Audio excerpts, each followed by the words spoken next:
educational things during the school year about once a month to help caregivers and parents understand a little bit more about what's going on with their youth. And we have various topics. Today is youth vaping prevention. I am not going to pretend that I am an expert on vaping because I'm not. I have, however, been trained in the American Lung Association's InDepth training. It is a diversion program that we use for youth. And yeah, there's a little bit about it.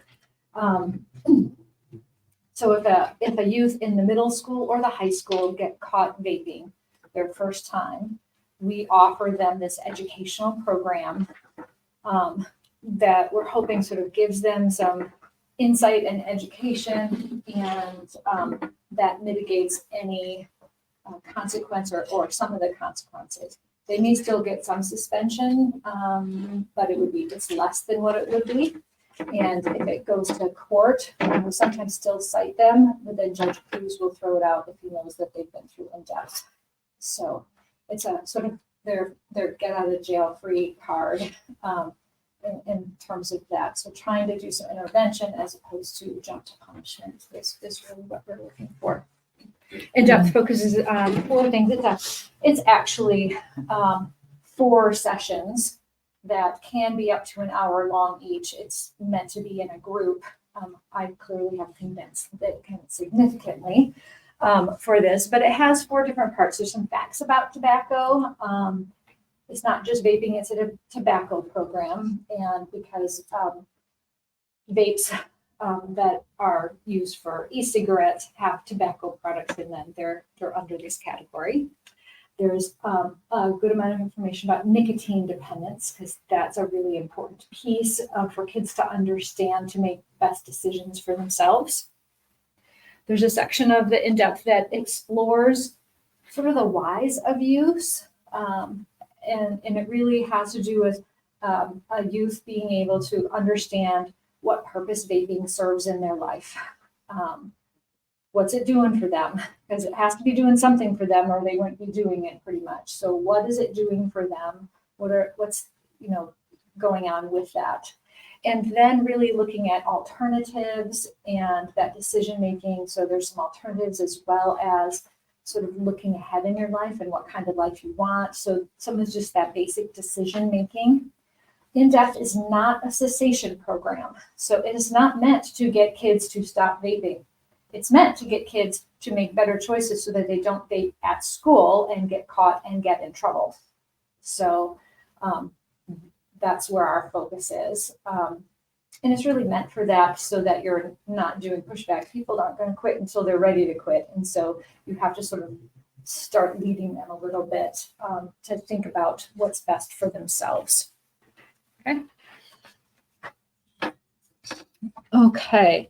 We're going to first look at a little bit of local data about vaping, facts about vaping, the poisons, and then there's a vaping video that I'm going to show you that we show the kids. So most of this is in the InDepth. This is the only part that's not in the InDepth program. This is the 2023 Youth Risk Behavior Survey having to do with vaping. It's a comparison. So if you'll notice, there's 2019, 2021, 2023 Marshfield High School data. We do the Youth Risk Behavior Survey every 2 years. So this is the data having to do with vaping. And then comparison with Wood County and with Wisconsin. National data just came out. It's not very different than our numbers. I haven't added it to any of my slides yet. They don't analyze the data the same way as Wisconsin does, and so it's not easy comparisons. But this is our ever tried. So we're right here we are lower than we are in Wisconsin, but still 27%. So this is percent. 27% of our students, and about 1,000 students took it. So we're talking about 270 kids at the high school have tried vaping. And we don't have middle school numbers yet. Middle school does also take the Youth Risk Behavior Survey. DPI has not released those numbers yet. They usually are pretty close to this. It'll probably be a little bit lower. I think when we did 21, the vaping number for middle school was 16 or 17% for Everett Pride. And then vaping regularly, so in the past 30 days, so we're at 14%, which is about normal. And again, that's, you know, if you want to do numbers, it's 140 kids at the high school who are vaping regularly, which is not a small percentage. We do have really, really good numbers of kids who try to quit in the last year. That doesn't mean they have quit, that's just tried to quit. And as we're going to talk about, it's really hard once you're addicted to quit. It's just a difficult thing. Okay, so these are some facts or fictions. So these are questions. These are not statements of truth. These are fact or fiction for you to sort of figure out. This is part of the InDepth program. They have the kids do probably twice as many as these. I just picked a handful of them for you all to do. Questions like teens who vape do not go on to smoke cigarettes. What do you guys think? Fact or fiction? It's fiction. Actually, like 30% of people who vape also smoke. Now that may change over time. You know, the teens who are vaping now, you know, adults who are vaping, many of them quit smoking and are vaping. The teens, they've never smoked cigarettes, but are only vaping. So it'll be interesting to see what happens with that. But it has to do with access and need for nicotine. And so it really doesn't matter which device it is. They go on to smoke cigarettes. Vapes are bad for you. Fact or fiction? Fact, very much a fact, yes. The vapor produced in vapes consists primarily of water. Fact or fiction? Fiction. All of the chemicals that are in the liquid are also in the vape. In fact, some of them are more so because we're going to get to it, but some things are produced when the vape is heated. So the chemical reaction produces even different dangerous chemicals, including formaldehyde, that get released. So the vape looks like it's water vapor, but it's not. It's chemicals as well. Okay. It's easy to tell how much nicotine is in a vape cartridge. Fiction. We're going to look at some pictures of this. That's one of the things that we really emphasize in the InDepth program, which is the fact that vapes are not regulated in any way, shape, or form. And so they can put whatever they want on those packages. And the studies that they've done is that the information on the outside is not ever what it is on the inside. Sometimes it's more, sometimes it's less. In terms of nicotine, especially. Vapes are used only for tobacco products and cannot be tampered with or laced. Fact or fiction? Fiction.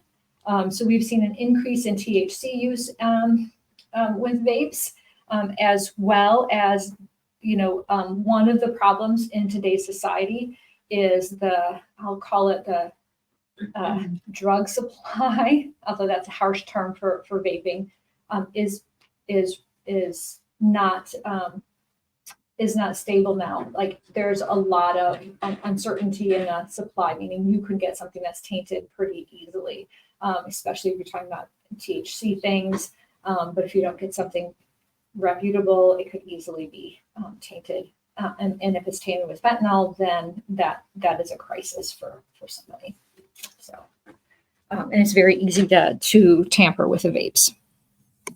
Okay, here's a picture of some vapes. It's a little dated, but I looked online for new ones and they're pretty similar. So I thought I'll just use the pictures that they use because they're not too far off. And what are some things that you notice about this?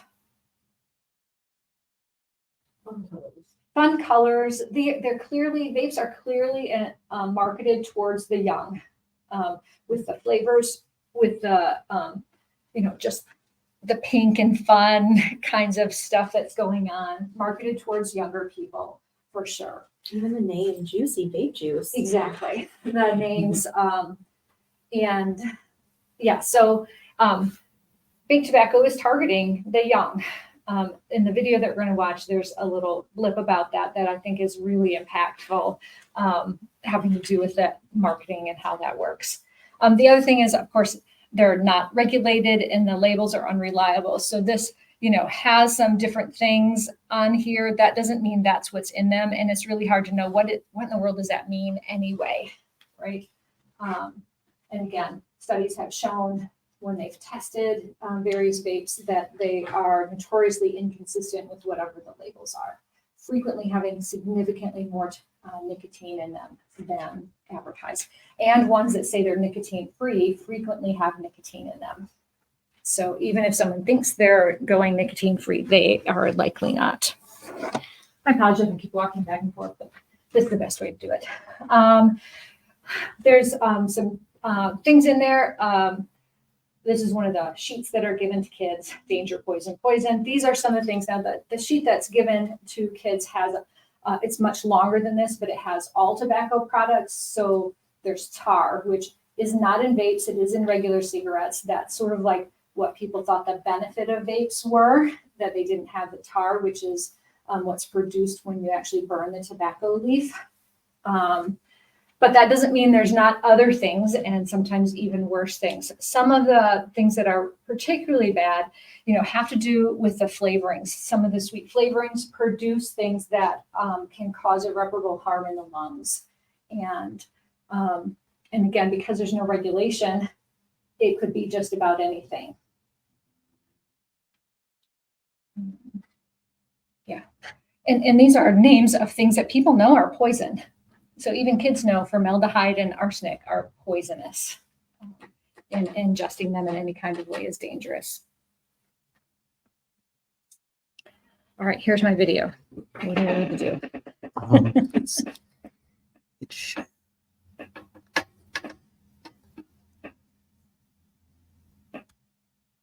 Share screen, and it's the how does nicotine work? No, it's the other one. E-cigarettes. Yep.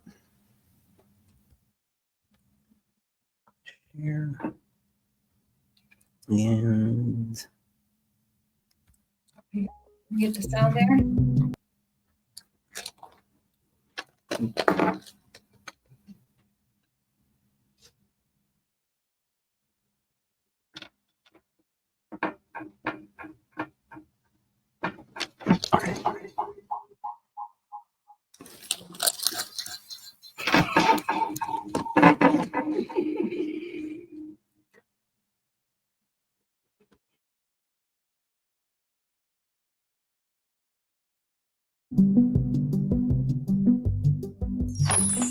People have been smoking for at least 7,000 years, but it wasn't until the 1800s that cigarettes became the smoke of choice, after machines were developed to mass produce them. 200 years later, in 2003, the electronic cigarette was invented in China, and since then the use of e-cigarettes, also called vaping, has grown exponentially around the world. E-cigarettes are electronic devices that vaporize a flavored liquid. They all used to look like cigarettes, but now they come in many shapes and sizes. Many look like pens or small boxes called mods. What they all have in common is 1. A power source, usually a lithium battery. 2. An atomizer, which heats the e-liquid. 3. E-liquid or e-juice, which usually contains flavors and nicotine. And 4. A cartridge or tank, which is filled with e-liquid. Heating the e-liquid creates a cloud of vapor that looks like smoke, but without a lot of the lethal components contained in tobacco smoke. Many people assume e-cigarettes are safer than traditional cigarettes because they don't burn anything or create tar in your lungs. But it took almost 7,000 years for humans to realize that tobacco causes lung cancer, throat and mouth cancer, causes heart attacks and strokes, and damages the lungs. E-cigs, meanwhile, have only been around a little over a decade, so there just hasn't been enough time to figure out what effects they'll have on your body. We do know that e-cigarettes deliver nicotine, just like the traditional cigarettes, causing increased heart rate and blood pressure. Nicotine also has powerful effects on the brain. It releases rewarding neurotransmitters in the brain, like dopamine, and changes brain chemistry. It is a stimulant, making people feel more alert, but when it goes away, people crave it even more. It can interfere with the body's own natural ability to make dopamine, and soon the user needs nicotine just to feel normal. The developing brain of teenagers is the most vulnerable to these effects. The powerful addictive nature of nicotine is so high that it's comparable to heroin and cocaine. Besides nicotine, e-cigarettes contain chemical solvents. When heated very high by some of the new e-cigarette devices, these solvents can be transformed into formaldehyde, which is a carcinogen. It causes cancer. These observations are concerning, but we really do not know what the long-term effects from inhaling these chemicals into your lungs will be. E-cigs contain many other chemicals to generate enticing flavors. flavors. In fact, there are almost 8,000 different flavors available today, so we don't know very much about many of them. We do know that some of the butter flavorings contain diacetyl, which is famous for causing popcorn lung. Popcorn lung is a disease called bronchiolitis obliterans, which is basically an irreversible scarring and destruction of the delicate lung tissue that can kill you. Strawberry and other healthy-sounding fruit flavors have been found to be cytotoxic and potentially cancer-causing as well. Vaping devices, or specifically the lithium batteries inside them, may explode unpredictably. Although uncommon, this happens frequently enough that e-cigarettes have been banned from luggage on airplanes. Unpredictable explosions have occurred in people's faces and mouths and resulted in serious injuries, including blindness. With these potential risks of e-cigarettes, the addictive nicotine, the exploding batteries, the carcinogenic liquids, why would any company want you to use them?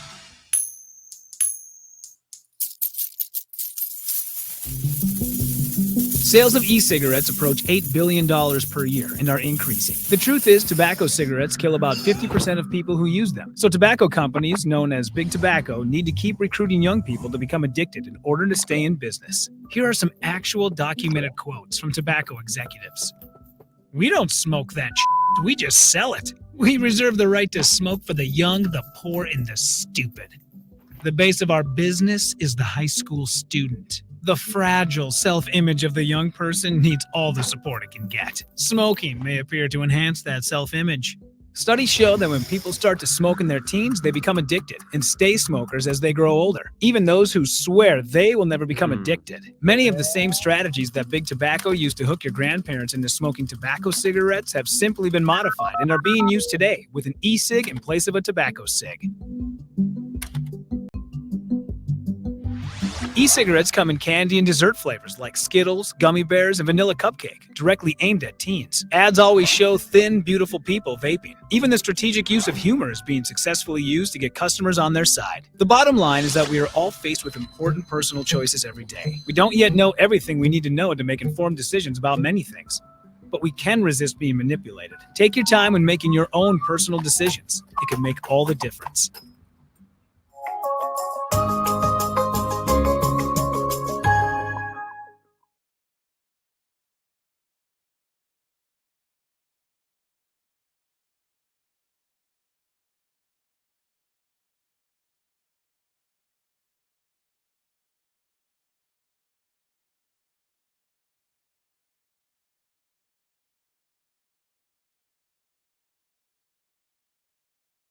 I feel like that maybe can speak to teens and to anybody really, like the idea of being manipulated to do something.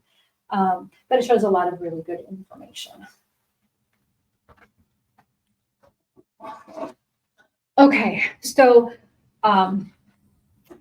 I condensed this. Usually there's the nicotine part too, but I'm going to put that sort of at the end of this about the exploring use section.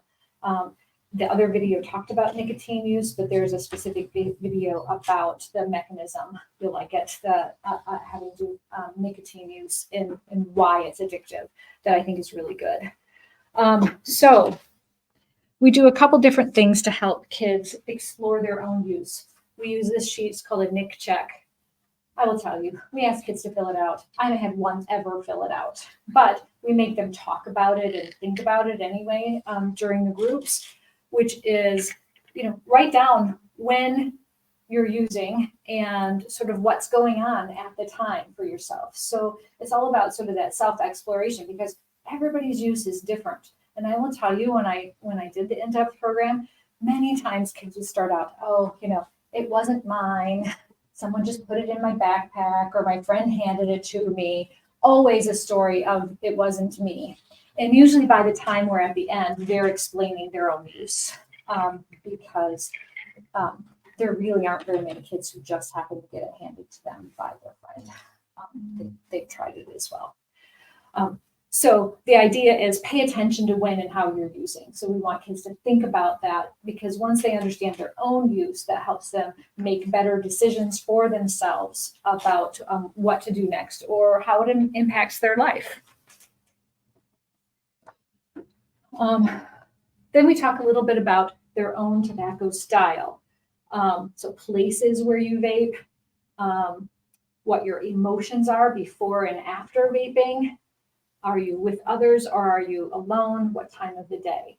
Now, I've never vaped. I've never smoked a cigarette, but I grew up with two parents who smoked 2 packs of cigarettes a day. And I know, first thing in the morning, after every meal, my mom still, my mom has stopped smoking, but she says she still thinks about smoking when she drinks coffee, because coffee and cigarettes were her go-to. So she drinks coffee and then feels like cigarettes go with that. I think I probably didn't smoke because we had 4 jobs in our family. I had 4 siblings. I had 3 siblings. So there's 4 jobs. We had one for the week. One was dishes, and it's a family of 6. So dishes were a lot. One was sort of like house cleaning, vacuuming, picking up, all that kind of stuff. We had many dogs and we boarded dogs. So the 3rd job was picking up dog poop. It's never fun. But the 4th job, which was equally bad, was emptying and cleaning out ashtrays. That was like a full-time job in my house when I was growing up. Mm. I'm sure that I was one of those kids that went to school smelling horrible. But anyway, so I recognize there's patterns. Like everybody has patterns of when they might smoke or vape. And that's true for kids too. So we want them to think about what is their own pattern. And each kid is different. I can't say that all teens do it one way or the other. Each person is individual, and that's something to explore with them. Okay, so this is a little exercise. It's one of my favorite activities to do with the kids. It says Mike is muted. Do I need to do anything with that? Okay. These are some sentences, and I'm going to read them out loud to you. If there's some pencils over there, you can think about, you don't have to think about vaping. If you guys don't smoke or vape, you could think of another thing that you might do that, it might be like eating sweets or, some other habit that you have that's maybe a negative habit. So think about it that way, or just think about what a teen might think when you do these. So the purpose of this is to ask, to read a sentence, and there's a keyword in the sentence. And if that keyword resonates with you, I have the kids write it down. So they end up with a list of words at the end. Most of them have a list of words. So first one is when I vape, I vape when I need an energy boost. The keyword is energy.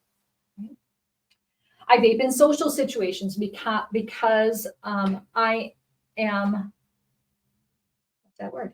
Often, I can't read it. Often uncomfortable. Right? So uncomfortable is the word. I vape in social situations because it's part of the fun.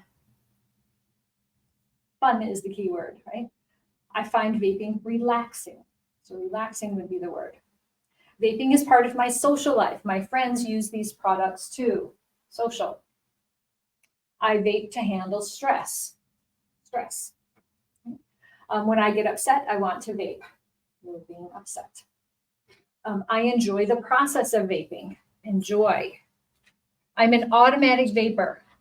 It's not supposed to be state. I start using without even thinking about it.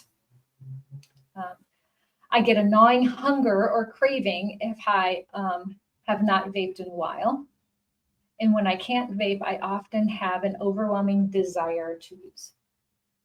So you think about that and look at those. There's a couple categories here that you can imagine a kid might fall into. Sometimes they fall into all of them, but sometimes they just fall into, a particular category. Like it's fun and social. My friends are doing it, right? So they identify as that. They may identify that before they identify the last 3, which is more of an indication of nicotine addiction, right?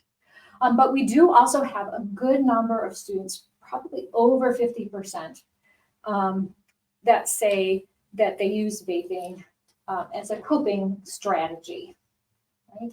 So when I'm stressed, when I need to relax, when I'm upset, right? When I can't regulate myself, even when I want to focus. That's not on here, but some kids feel like if they vape, they can focus better, right? And those things can be true. Unfortunately, it's a short-term solution to a bigger problem and frequently causes the other problems of sort of self-regulation, those emotions, to be worse in the long run as opposed to be better in the long run. So it's that instant gratification, but it does not last, and it's not a healthy way to sort of deal with your emotions. And that's, lots of substance use information talks about using substances as a self-medication kind of thing. And if you think of nicotine as a substance, then it's that same idea that they're using that substance as to help themselves in some way, and even though that may not really be helping them in the long run. But it's always interesting for them to look at, oh, okay, again, it's exploring their use, getting them to explore their use.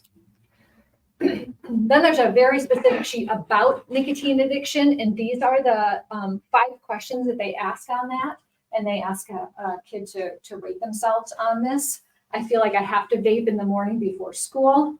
I feel a craving like hunger when I have not vaped in a while. I vape even when I have a cold or other illnesses. When I cannot vape, I spend time thinking about and planning when I can do so next. And when I try to quit or not vape for a while, I feel terrible. Those are all signs that that your body is addicted to the nicotine. And lots of kids don't want to admit this, but putting this in front of them hopefully helps them explore that for themselves. This idea.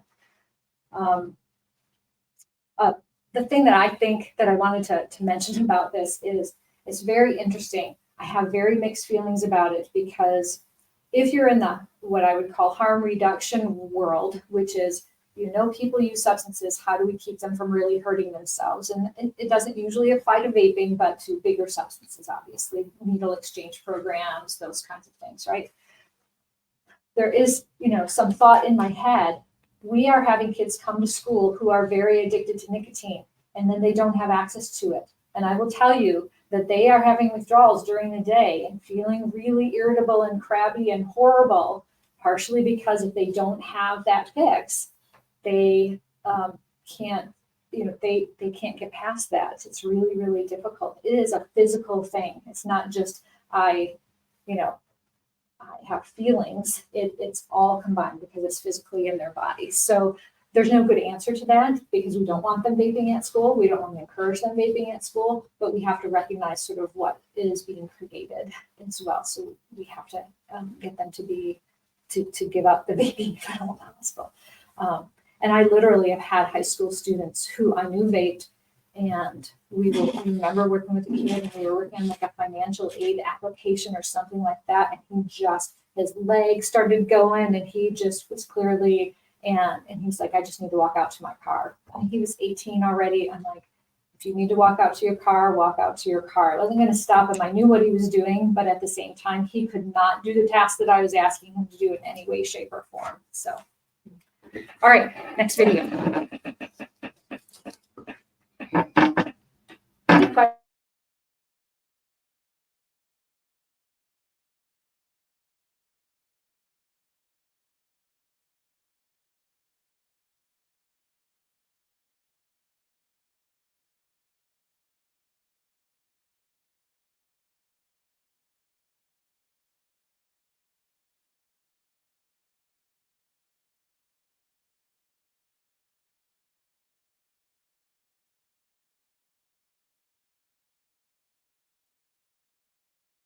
Ever wondered what's going on in your brain when you puff a cigarette?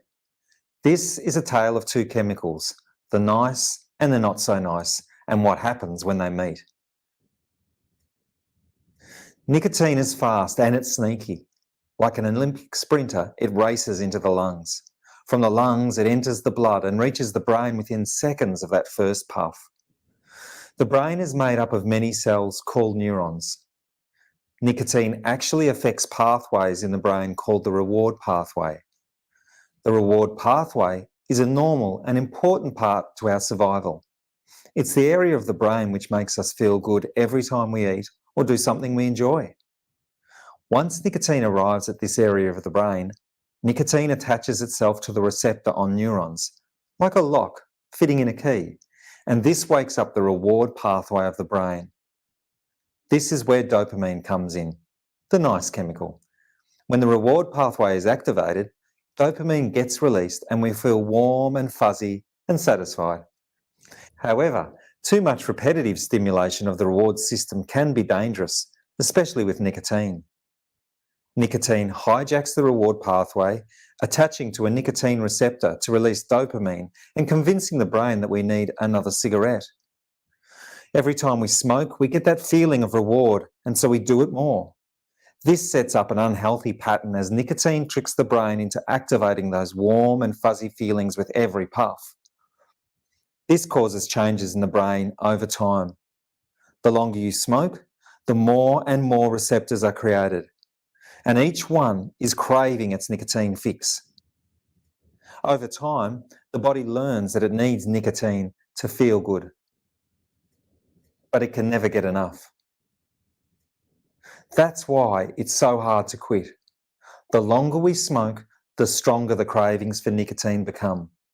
With no nicotine to bind into nicotine receptors, the reward pathway is not stimulated anymore. This means there is less dopamine. With less dopamine, people get withdrawal symptoms. The good news is that these changes in the brain start returning to normal the longer you go without a cigarette. Getting past the first stage of withdrawal when you quit can be hard, with lots of empty nicotine receptors screaming out for their fix. But the good news is that over time there are fewer and fewer nicotine receptors as your brain goes back to the way it was before you smoked. If you need help kicking the habit, call QUIT on 137848 or go to www.quit.org.au.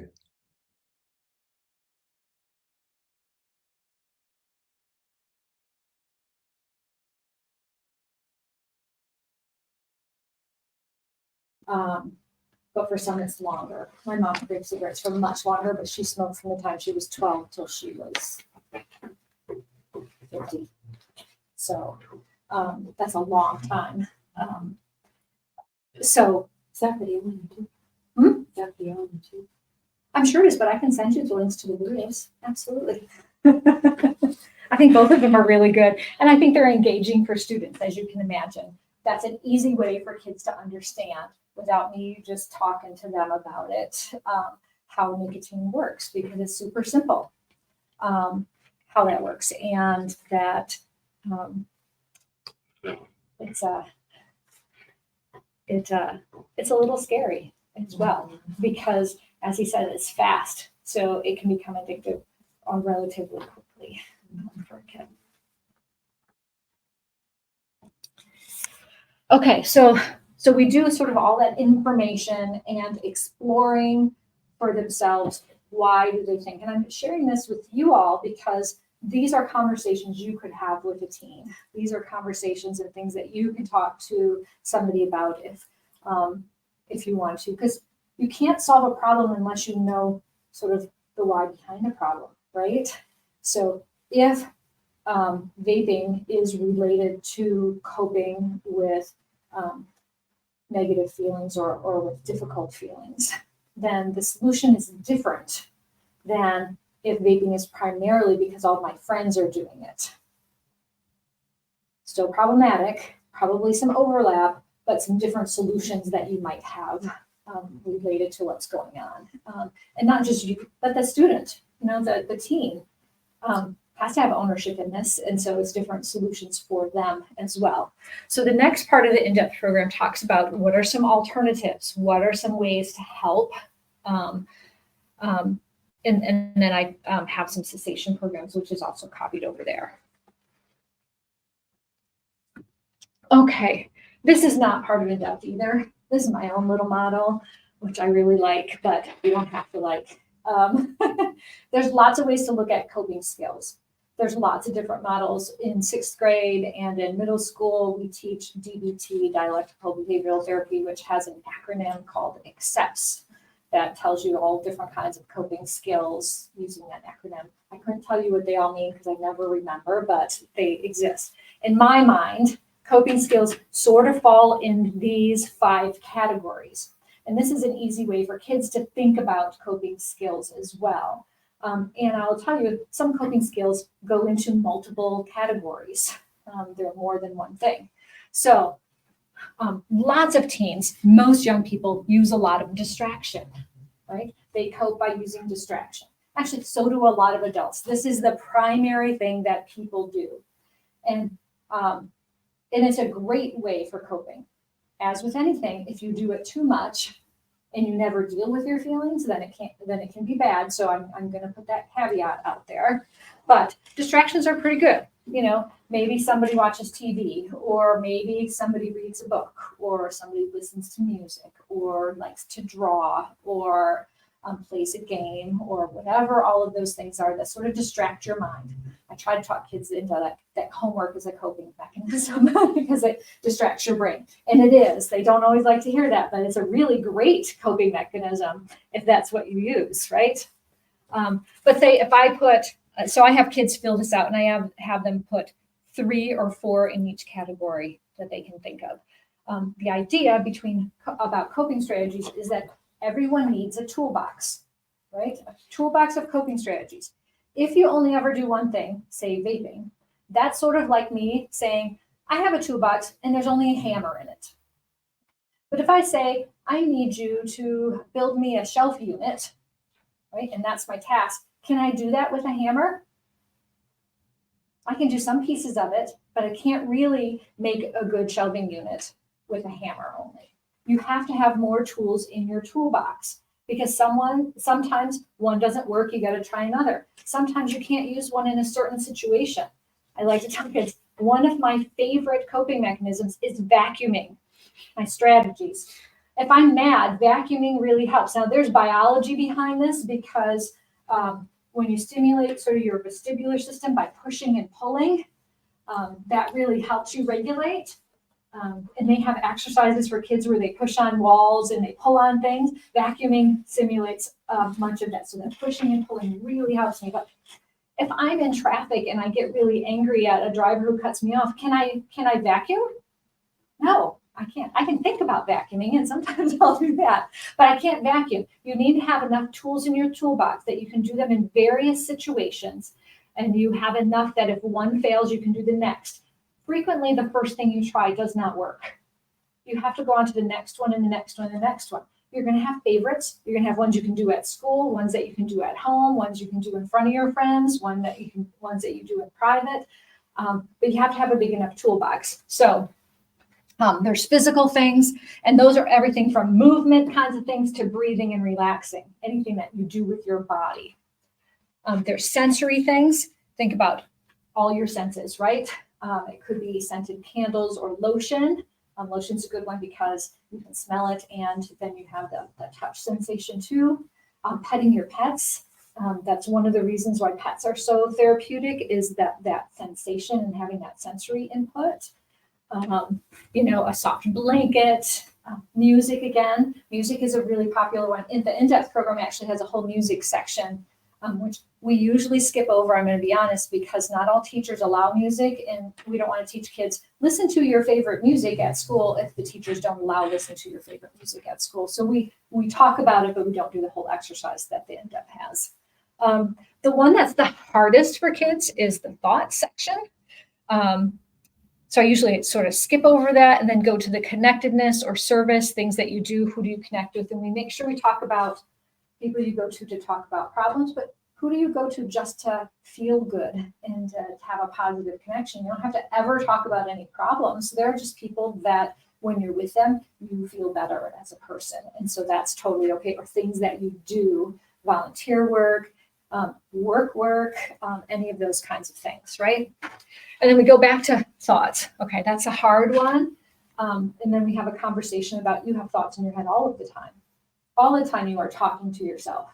So what are you saying to yourself, and how can you pay attention to that and do better and do something that's helpful for you? When we talk about sort of like this positive self-talk, it is not looking in the mirror and saying, you are the best person ever, right? Because we talk about the fact that your thoughts should not be something that you shouldn't lie to yourself, right? You should always be as honest as you can with yourself. Usually we're harder on ourselves than is right also. So that's lying to yourself too. And so thinking about what can you say that's more neutral, or what can you say that makes the most sense? So having those positive messages to yourself. So I'll give you my example that I frequently use. I grew up and I thought I had really big ears. My head probably used to be smaller and my ears were bigger. So I've always thought I had really big ears. And I look in the mirror and I'm like, oh my gosh, those ears are so big. I hate my ears. I hate my ears, right? So that was a message that I gave to myself. And I couldn't. Nobody could ever convince me. I'll look in the mirror and say they were beautiful ears. No one's ever going to convince me. I could say it 1,000 times. I will never, ever believe that, right? But these are the same ears that my mom has, my uncles have, my brother has. These are my family ears, and my daughter has an ear, just like, she has the same little bumps in her ear that I do. So if I can say these are my family ears, and nobody notices your ears anyway, then I can live with my ears in a different way. And so I have to say things like that, those neutral kind of statements, those true statements, as opposed to something that's false in the opposite direction of my negative thoughts. So we have conversations about that kind of how you talk to yourself in coping, and kids get that. But other thoughts are like problem solving, planning, future thinking, all of those kinds of things. Praying, if you're a religious person, all fall under those thoughts. And different people have different toolboxes. And then I have the kids usually circle the ones they can do in school, because the whole point of the InDepth is how do you cope in school so that you're not vaping in school. So teaching them that they can be in charge of some coping strategies and some things that they can do. Having said that, it's easier to talk about than for kids to do. And so we know that it takes a lot of practice, but it's a start. The InDepth program also promotes this idea of a quit kit, which I think is a really good idea. You can't just say stop doing something. Frequently you have to have a replacement, right? And so we have little bags, and then we have some stuff for the kids, and they can fill their own little quit kit when they're there, right? So mints or gum, and we have some fidgets, anything they might like to have that's okay to have in school. And we give it to them in this group and then tell them that's for you. If you find you're using stuff, refill it, right? So here's something concrete and tangible for you to have. If you feel like vaping, plop a mint in your mouth, right? So we want to give them some really concrete tools to make different choices for themselves, because just saying stop is not very effective. So giving them something. So we start them with a quick kit, and then it's their responsibility if they want to continue it to have something. But they may learn that, oh, if I chew gum, it's better for me, and I don't have the cravings quite so much. Or if I have, a piece of sour candy, that might be helpful for me.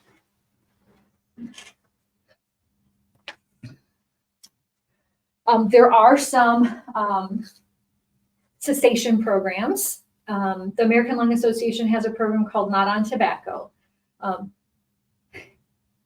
There are some people who are trained in it, and it's a 10-week program. We don't have someone here trained in that, and we don't offer that right now. But they do, when COVID hit, they turned part of that into an online program. So there's a free online program that kids 14 to 19 can sign up for and do. It's not hugely robust in that, one, it's online. It goes over lots of information that the InDepth goes through, and it asks them to track and do different things. But the kid has to have enough, like, I want to do this. And this is a way to help them, like a system, but it's not going to make them quit if they don't want to quit. I mean, that's any cessation program. And then there's quite a number of apps and text lines that offer support and messaging and those kinds of things that some kids find helpful.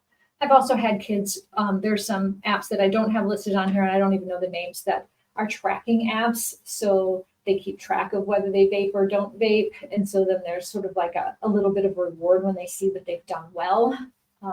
And that's helpful for some kids as well. There's a sheet over here that has all of those cessation programs on it that you can pick up. Okay, and then the last part of the InDepth program really is looking at both lifestyle choices, but looking towards the future. So one way that one effective method to help make better decisions and to be thinking about decision making is to think about your future, to think about what you want, to set goals, right? And so moving forward with that and having a perspective outside of the right this second is what the InDepth program does. So we do a little bit about what is a healthy lifestyle, and really thinking about work, fun, companionship, good and healthy food, spirituality, and physical activity. So healthy lifestyle isn't just what you eat and the exercise you do, it is all encompassing. And so really thinking about what all your needs are and how are those being met. And if kids can sort of get a grasp about, oh, what is that and what do I want for me?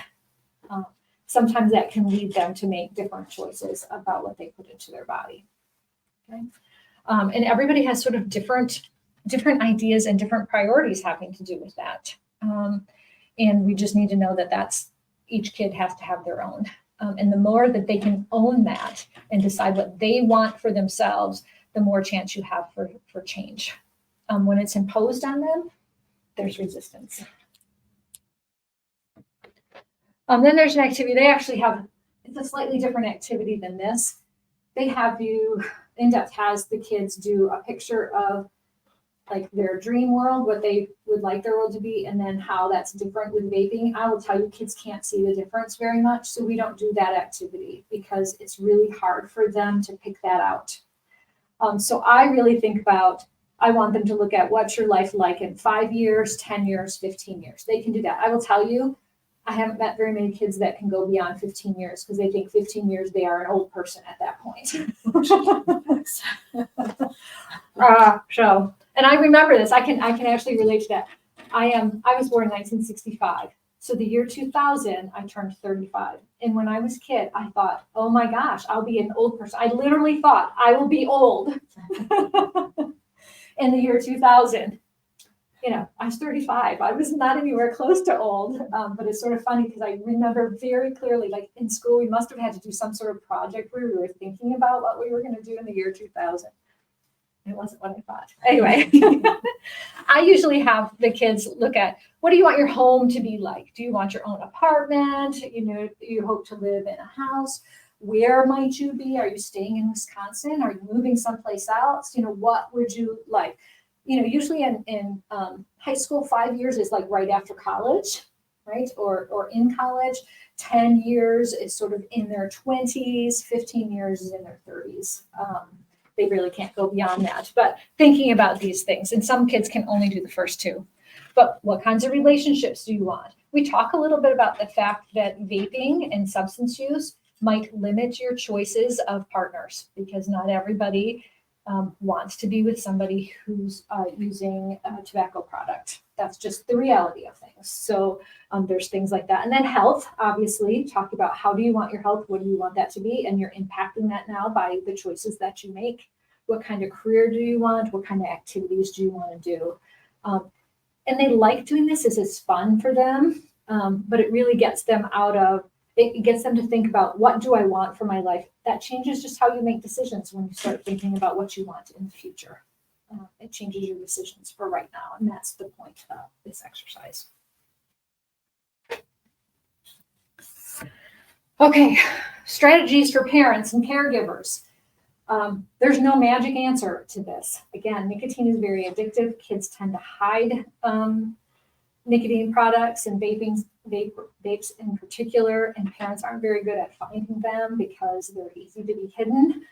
But get some information about vaping. There's tons of stuff out there. You can easily do a search, and I would say stick to some of the good sites, some of the government sites, and like the American Lung Association has a lot of really good information about vaping. Get informed about it.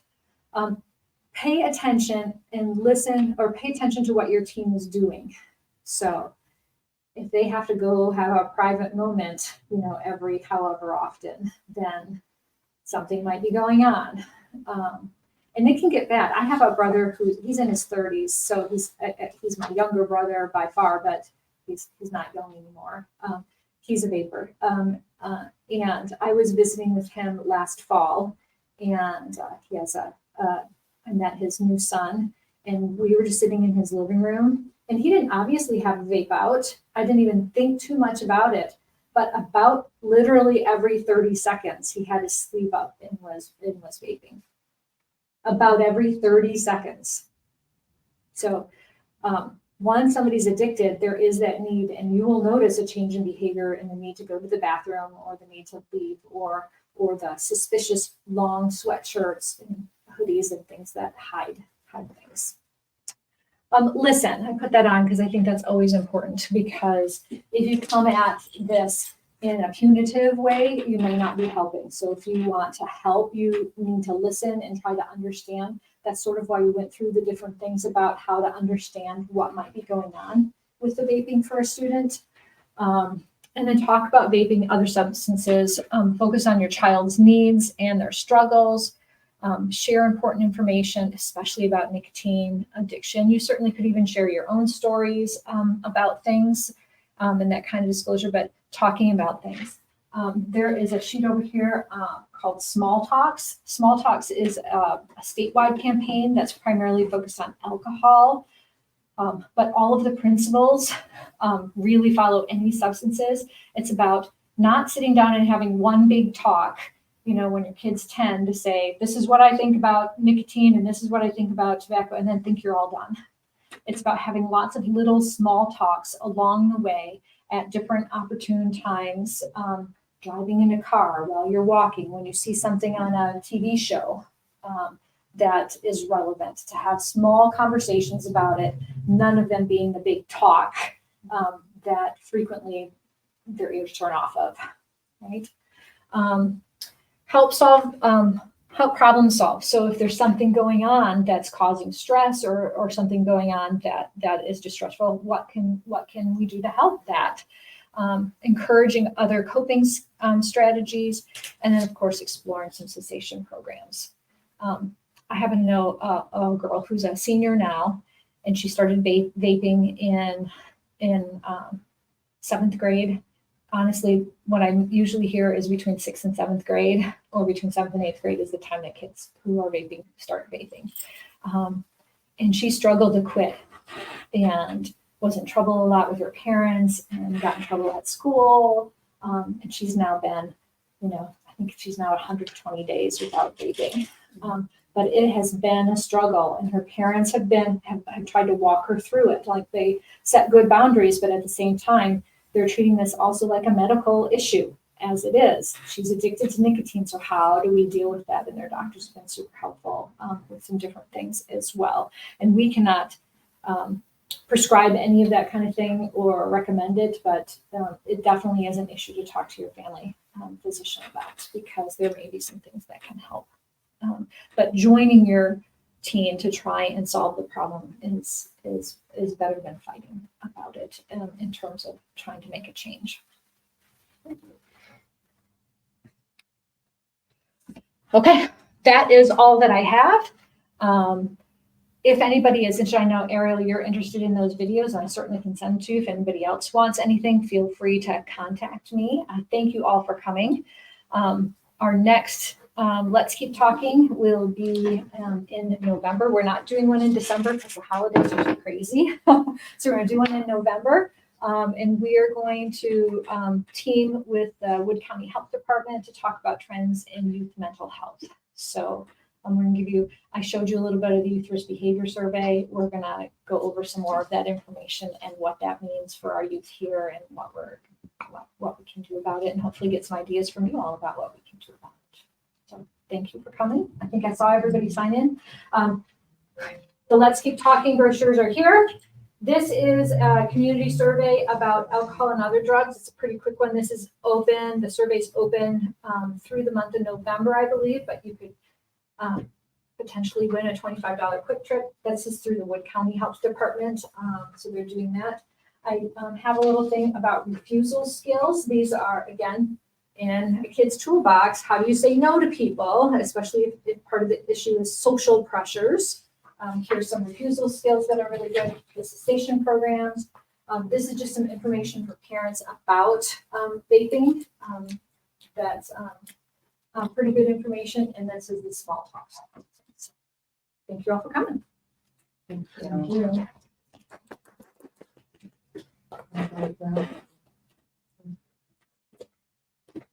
Thank you so much for doing the tech.